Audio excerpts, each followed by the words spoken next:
تبارك الذي نزل الفرقان على عبده ليكون للعالمين نذيرا۔ السلام علیکم ناظرین، میں ہوں آپ کا میزبان اسامہ خان یوسفزئی اور آپ دیکھ رہے ہیں اسپیشل ماہ رمضان ٹرانسمیشن پروگرام 2۔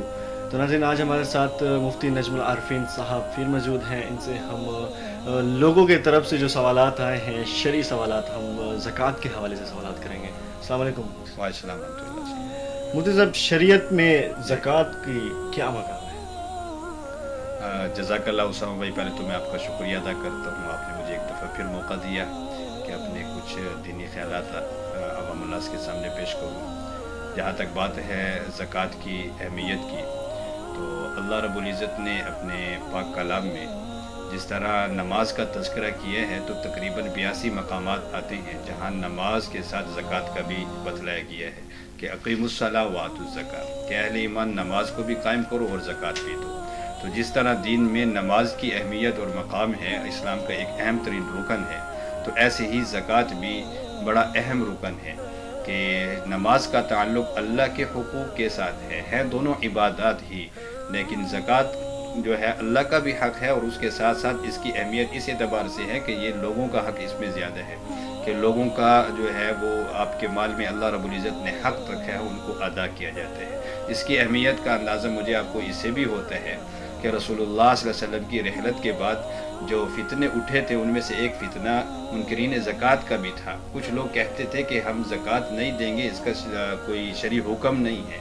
تو سیدنا ابوبکر صدیق رضی اللہ تعالیٰ عنہ خلیفہ اول، انہوں نے اعلان کیا تھا باقاعدہ کہ جب تک میں ان سے 1 روپیہ بھی وصول نہ کر لوں، وہ رسی جو رسول اللہ صلی اللہ علیہ وسلم کے زمانے میں یہ زکوٰۃ نکالتے تھے وہ بھی یہ ادا نہیں کریں گے، تو میں اپنی تلوار کو نیام میں نہیں ڈالوں گا، ان کے خلاف جہاد کروں گا۔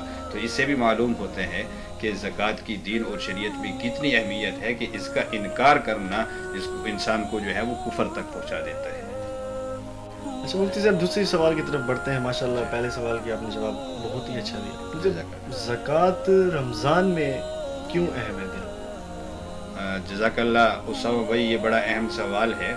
زکوٰۃ کی تو فرضیت اسلامی اور قمری مہینے کے اعتبار سے اس تاریخ میں ہوتی ہے جس تاریخ کو انسان صاحب نصاب بنتا ہے، یعنی ایک مخصوص مقدار ہے مال کی، اتنی مال کا مالک ہو جائے تو وہ زکوٰۃ اس کے ذمہ ہو جاتی ہے، اور پھر اس پر جو شرائط ہیں زکوٰۃ کی، اس میں سے ایک شرط یہ ہے کہ سال گزر جائے۔ تو اصل تو فرضیت اس اعتبار سے ہوتی ہے۔ رمضان میں چونکہ اس میں اور ہمارے اعمال کا اجر بڑھ جاتا ہے، اور ایک فرض جو ہے وہ 70 فرائض کے بقدر ہو جاتا ہے، تو اس لیے اکثر جو ہے وہ اس بات کا اہتمام کرتے ہیں کہ ہم یہ مالی جو ہمارے احکام ہیں ان پر عمل بھی رمضان کے مہینے میں ہو۔ وہ نفلی صدقات بھی خوب کرتے ہیں، صدقہ فطر بھی دیتے ہیں۔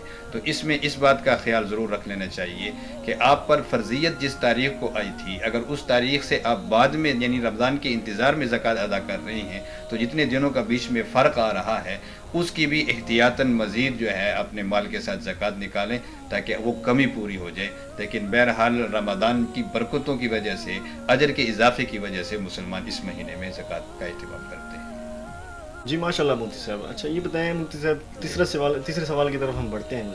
جی، صدقہ فطر کیا ہے اور اس کی کیا اہمیت ہے شریعت میں؟ جزاک اللہ اسامہ بھائی، رمضان کے مہینے میں مسلمان جہاں اور اعمال کا اہتمام کرتے ہیں تو اللہ رب العزت کی طرف سے ایک اور فریضہ بھی صدقہ فطر کی شکل میں ہوتا ہے۔ یہ بھی ایک زکوٰۃ ہی ہوتی ہے، لیکن فطر اس لیے کہتے ہیں کہ رمضان کے گزرنے کے بعد عید کی خوشیوں کی وجہ سے ایک مسلمان پر واجب ہوتا ہے، تو اس وجہ سے اس کو صدقہ فطر کہتے ہیں۔